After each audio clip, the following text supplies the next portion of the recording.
As I have proven in my last book, the Bible as we know it today is not the untainted, unadulterated Word of God, as most of you want to believe. I'm sorry, but yes, some of the words have been changed to protect the guilty and to lead astray, along with simple, honest mistakes due to the language differences. We are going to examine some of these mistakes and misunderstandings that has confused the masses and confounded the elect. What I mean is, the story must make sense. That is exactly what it is. A story, written for a specific people, chronicling the very beginnings of that people, their triumphs, their fall, and their promises. Hint: when you read something that does not make sense or is contradictory to the premise of the story, it is probably the result of Satan's little helper's pen. What has happened is this same history book was hijacked, changed, and translated by people who had limited to no knowledge of the unique culture with all the nuances and mannerisms every different culture has. Even in their attempts to fix their mistakes in the form of a concordance, the results are less than desirable. The problem with solely using a concordance and not injecting wisdom and common sense is that the concordance only translated the words already written in English. Meaning, if the English word was translated to convey the wrong meaning, your concordance most likely will not pick up on the problem. I said most likely because there are a few instances where they do find a problem and relay that information to the reader. Allow me to ask you a question, gentle strangers. If I were to ask you who were the first people created on earth, what would you say? Just about everybody from Aunt Ethel to Uncle Buck would say, Adam and Eve, dummy. Not understanding it is them which may lack understanding on the matter. Let me explain. So-called African Americans speak in the tongue and after the manner of the Anglo-Saxon, and it is said the English language is the most complicated in the world to master. It is this fact that makes reading the English Bible so hard to read if you are looking for a complete understanding. It is a known fact that many, and I mean many, words that were written in Aramaic and Hebrew are not synonymous in English. According to the Webster's Dictionary under synonymous, quote, equivalent or similar in meaning. This forced the translators to either add 1, 2, or even 3 words to try to convey the same meaning as the original word. When you see a word that is italicized in the text, it was a word that was added to the text that was not in the original manuscript. The use of articles and particles in the Hebrew language also causes the translators to misrepresent words that were intended to mean a totally different meaning, although to the English reader, the words are the same. Surely I do not need to tell you this is a huge problem that must be detected and addressed before you can come into the full understanding of the nature of things. Let's take the simple and common word Adam, in Hebrew Adam, for instance. Did you know there are at least 3 different Hebrew meanings for that one English word? This causes nothing but problems to the true believer, in that we, true believers, are not getting the full effect of the word as it was intended.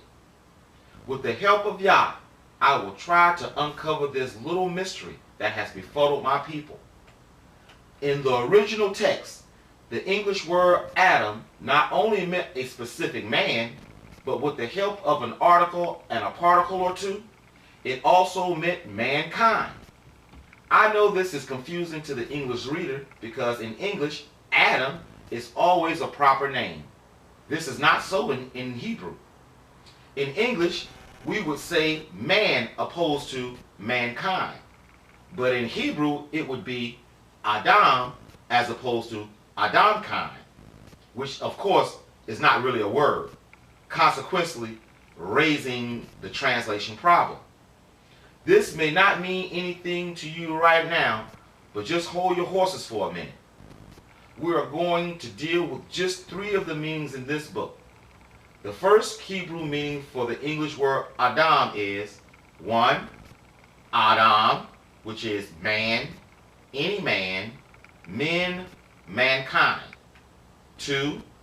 Ha-Adam, with an article, is the man. 3. Eth-ha-Adam, with article and particle, is this particular man. I know it sounds as though I'm playing on words, but the difference in the meanings will be the difference between a spiritual awakening and a spiritual death. I know everyone from Deacon Jones to Pastor Jenkins will say that chapter 2 is just giving us more detail about the creation of man that was written in chapter 1. I got one word for you: bullocks. Unless the Tanakh is not correct, Yah forbid, the stories are exactly the opposite once you research and use all the tools available to you. You don't believe me?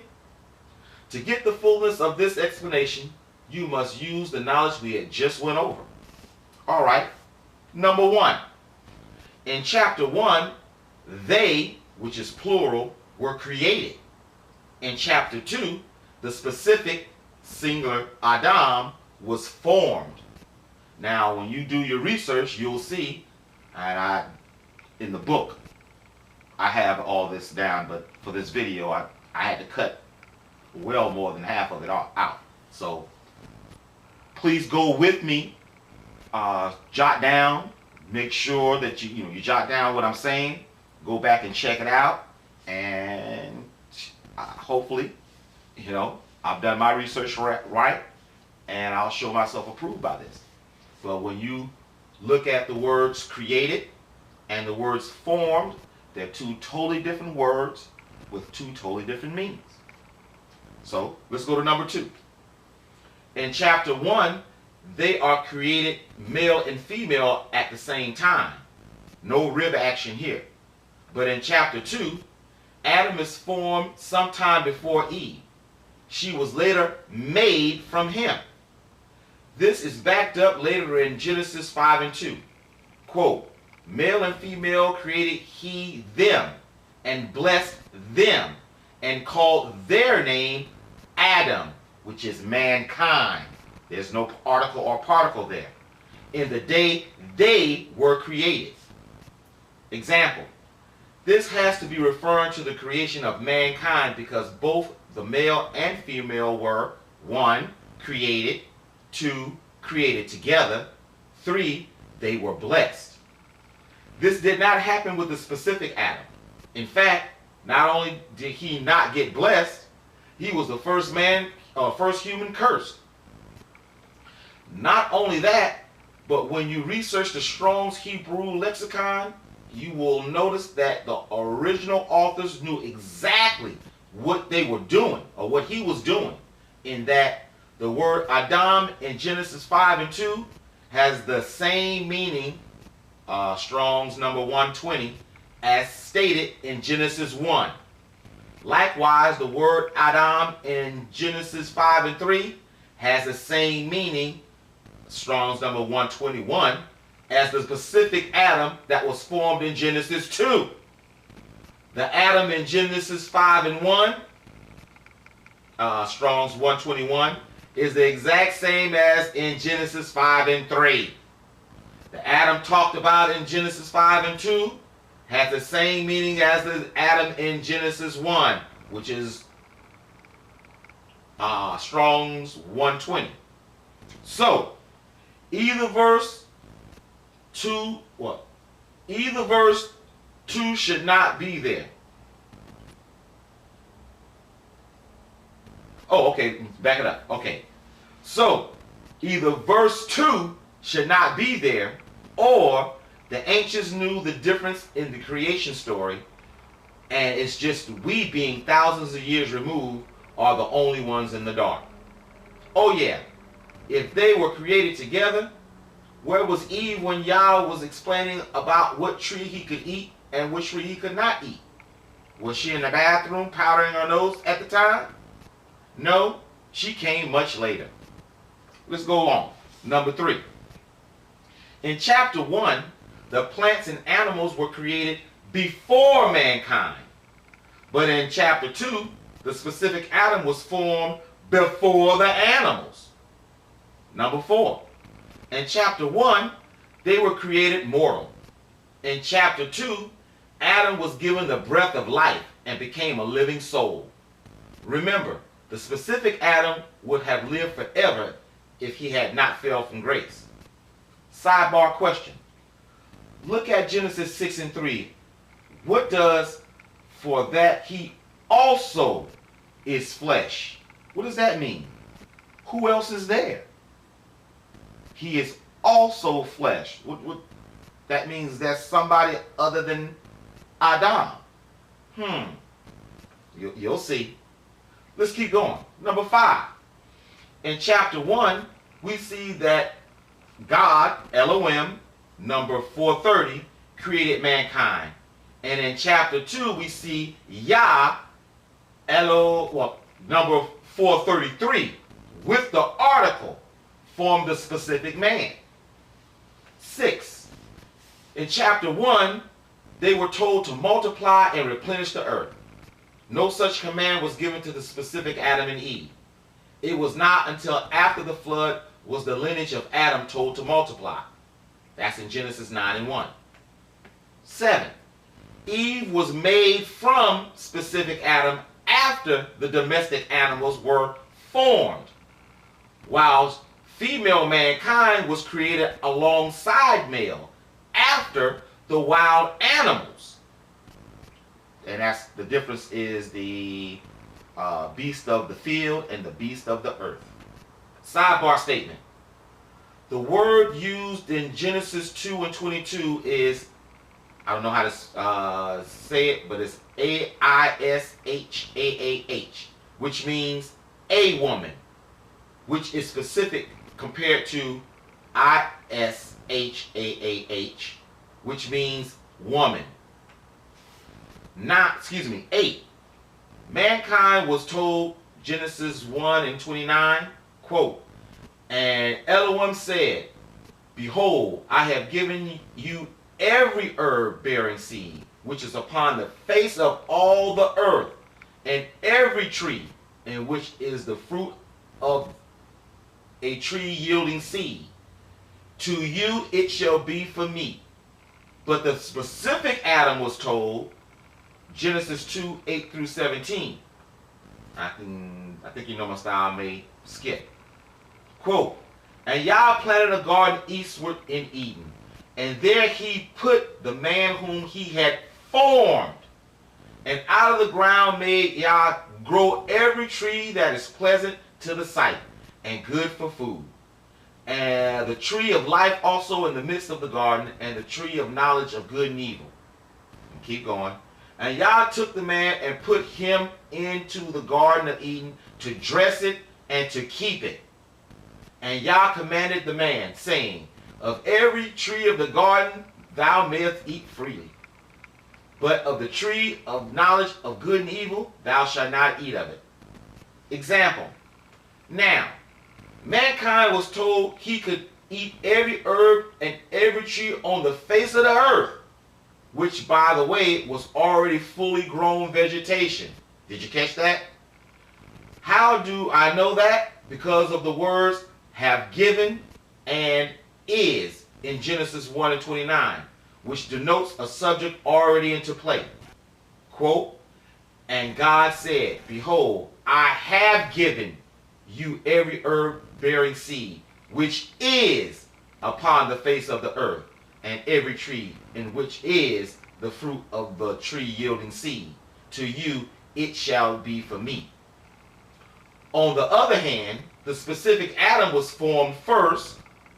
Afterwards, he was placed into a garden wherein Yah had to then grow his food. Did you catch that? Let me say that again. On the other hand, the specific Adam was formed first. Afterwards, he was placed into a garden wherein Yah had to then grow his food. And it was not until a time after that that animals was formed. But wait! Unlike mankind, the specific Adam was given special instructions and limitations on the trees that he could and could not eat from. Why would he tell them they could eat of every tree of the whole world if he was just going to put this guy in a garden, whereas if things were have to went according to plan, he would never have left the garden in the first place? Not to mention the command to dress it and guard it. Did you catch that? Yeah, I said guard it. According to Strong's Hebrew lexicon under shamar, which is number 8104, quote, 1. To keep, guard, observe, give heed. 2. To keep, guard, keep watch, and ward, protect, save life. Example. Kind of makes sense if you really look at it. Why? Because speaking as the English do, to dress and to keep a garden is basically the same thing. To the English reader, this should have been a redundant statement. If you don't believe me or are still not convinced, look at the same word, shamar, and how it is used in Genesis 3 and 24.